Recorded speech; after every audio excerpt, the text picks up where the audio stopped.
Welcome to my channel CG coaching class है। आज हम आपको रासायनिक अभिक्रिया एवं समीकरण यूपी बोर्ड हिंदी का एक क्विक रिवीजन देंगे।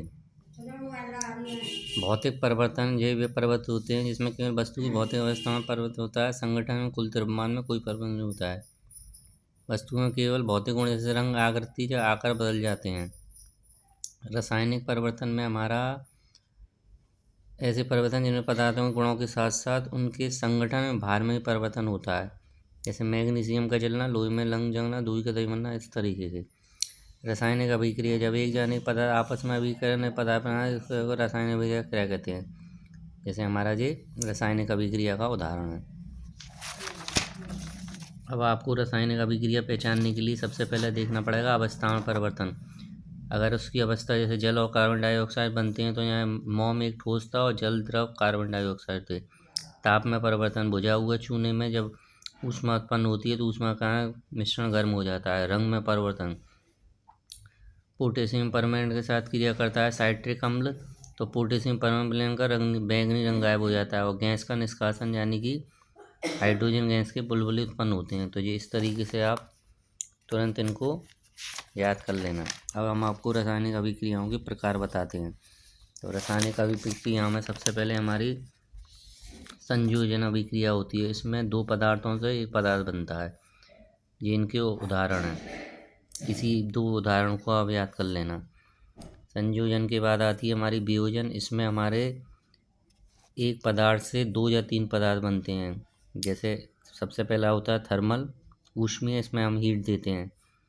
और ये आपके एग्जाम्पल है। हमारा मेन पर्पस है आपको तुरंत क्विक रिवीजन देना। प्रकाश में आपको सूर्य का प्रकाश AgCl और AgBr, Ag+Cl और Ag+Br।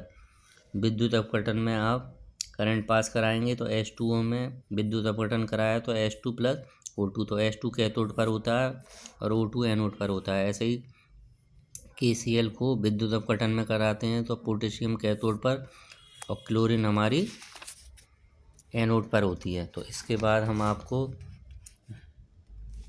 विस्थापन अभिक्रिया बताते हैं। विस्थापन अभिक्रिया में कुछ नहीं है, एक ज़्यादा रिएक्टिव तत्व दूसरे वाले तत्व को अपने में ले लेता है।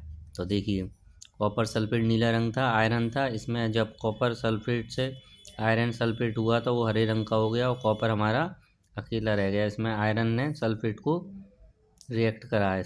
इसमें देखिए जिंक, तो जिंक सल्फेट और कॉपर।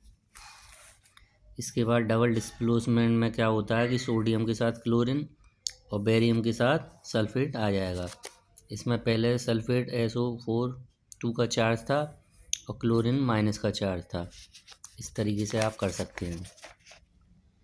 इसके बाद हम आपको बताते हैं उपचयन एवं अपचयन। उपचयन में हमारा क्या होता है, ऑक्सीकरण में क्या होता है, ऑक्सीजन का ऐड होना। देखिए ऑक्सीजन ऐड हो रहा है। और अपचयन में ऑक्सीजन का रिडक्शन होना है। रिडॉक्स रिएक्शन में क्या होते हैं, जिसमें दोनों क्रियाएं होती हैं। देखिए O का कम होना और H में O का बढ़ना, तो इसको हम रिडॉक्स कहते हैं। ऊष्माक्षेपी और ऊष्माशोषी में क्या होता है, इसमें हमारी जिसमें क्रिया ऊष्मा उत्पन्न होती है। जैसे प्राकृतिक गैस का दहन, तो CH+4 CO2 और H2O। ऐसे ही रेस्पिरेशन में भी हमारा होता है। ऊष्माशोषी में हमारी क्या होती है, ऊष्मा का अवशोषण होता है। तो ये हम आपको तुरंत कराने की कोशिश कर रहे हैं। जितनी जल्दी हो जाएगा आप रिवाइज कर लेंगे। संचारण में क्या होता है, हमारा आर्द्रता के संपर्क में आती है तो वो धीरे धीरे लोहे में जंग लगना। देखिए ये हमारा इसका इक्वेशन है।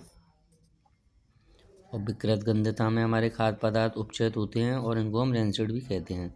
तो हमने आपको 5 मिनट में ये पूरा क्विक रिवीजन करा दिया। Thank you very much.